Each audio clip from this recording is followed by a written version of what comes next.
Australian farmland. This is what Australian farmland, well, partially looks like. This is all cattle grazing. This is in the north of Melbourne on basalt. So this type of soil is really not good for crops or wheat or fruits, potatoes. So because it's stony and it's clay soil, they just use it to graze cattle. Not really dairy farming, mainly beef cattle, and sometimes they have sheep and horses. So here is the type of rock, basalt, as you can see, and as you can see with the soil, it's very cracked, it's very dry at this time of year.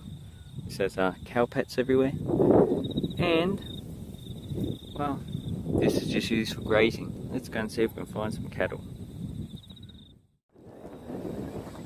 So here we have a bull, as you can see, it's all by itself. It's probably a breeding animal. I don't see many cows, oh, there's some over there. So here we have some cattle, as you can see, they're quite curious. They're still staring at me, so they're not too familiar with my face. And these are meat cattle. So these are the things that turn into pork chops. Well, that's what I presume, because as far as I know, they're not actually milk cows. So there's a lot of them.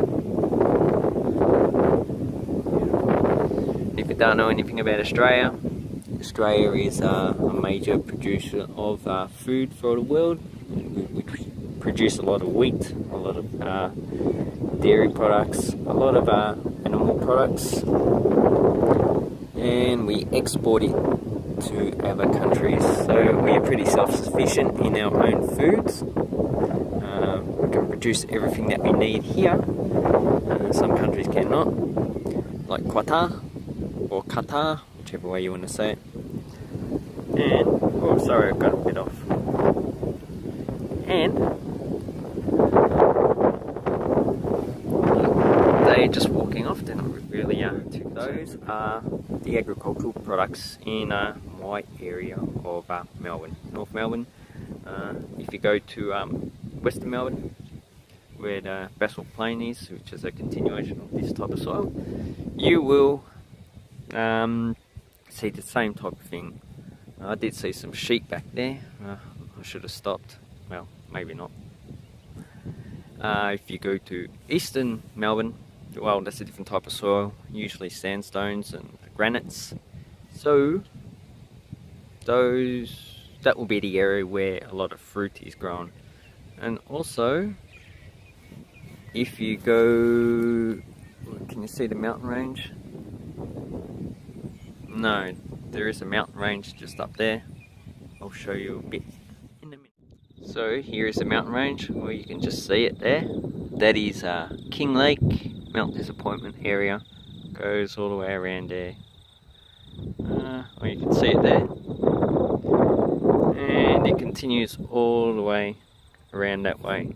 And that in that area, they produce potatoes, they produce fruit, they produce berries, and that is a Silurian sandstone about 420 million years ago, and it's actually it's pretty deficient in minerals and nutrients, but it is well, for Melbourne, it's actually a minor producing area of fruit and vegetables. If you keep on going up that way, you actually go past the mountains. It's a continuation of the where they grow fruit. And yeah, if you want wheat is actually further that way. So you have to go that way. Well, I hope you like this little, well, introduction to the foods and that we produce in northern Melbourne. This area is pretty expensive. Agricultural land costs millions of dollars here, so it's actually a good place to invest and have an agricultural produce. So thank you very much for watching. Have an awesome